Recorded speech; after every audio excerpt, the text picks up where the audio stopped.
Students, welcome to my channel. দেখো একটি চতুর্ভুজের কটি বাহু আছে? 4টি বাহু। কটি বাহু? 4টি বাহু। বুঝতে পেরেছ?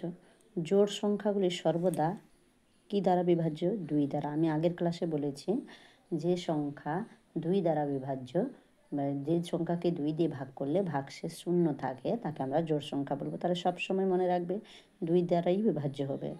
2 অঙ্কের ক্ষুদ্রতম বিজোড় সংখ্যাটি হলো, দেখো ওই 12। দেখো আমি করে দিচ্ছি 2 6 12। তাহলে এটা জোড় সংখ্যা 13। দেখো 2 6 12, 1 থাকলো। কীরকম করে দিচ্ছি, কোনগুলো জোড় কোনগুলো বিজোড়। দেখো 2 6 12, তাহলে দেখো এটা জোড় সংখ্যা। বুঝতে পেরেছ? এবারে ধরো 13কে আমি ভাগ করি। 2 6 12, 2 7 14 বেশি হয়ে যাচ্ছে 1, তাহলে কী হলো বাবু বলো তো? এটা বিজোড় সংখ্যা। এবারে 11কে আমি ভাগ করি। 2 5 10, দেখো 2 2 4, 2 3 6, 2 4 8, 2 5 2 6 12 বেশি হয়ে যাচ্ছে। তাহলে ছোটো বাচ্চাদের তো একটু শিখিয়ে দিতে হবে এইভাবে। তাহলে 2 6 12 বেশি হয়ে যাচ্ছে, তাহলে 2 5 10।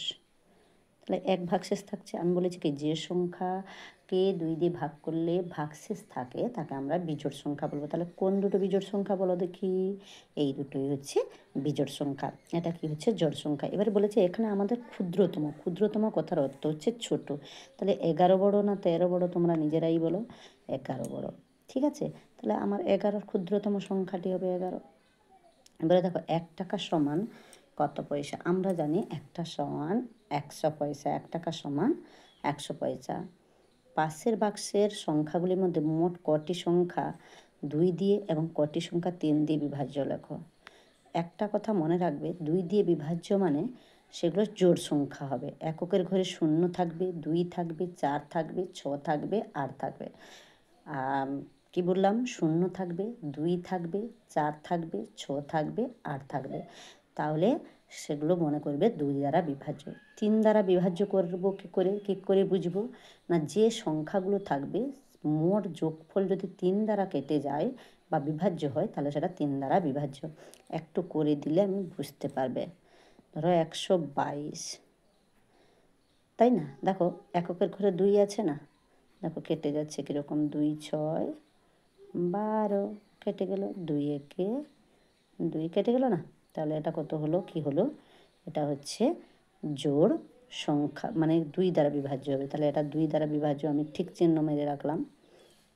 81 দেখো এককের ঘরে 2 0 2 4 6 নেই, তাহলে এখানে কত আছে?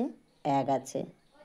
1 আছে মানে 8 একে 9, 8 যুক্ত 1।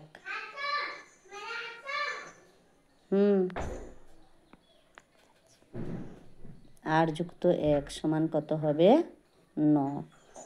তাহলে দেখো 3 3 9 কেটে যাচ্ছে, তাহলে এটা হচ্ছে 3 দ্বারা বিভাজ্য। এককের ঘরে 4 আছে, এটা হচ্ছে 2 দ্বারা বিভাজ্য। 0 আছে, এটাও 2 দ্বারা বিভাজ্য। 3 আছে বিজোড়, তাহলে এটা কি হবে?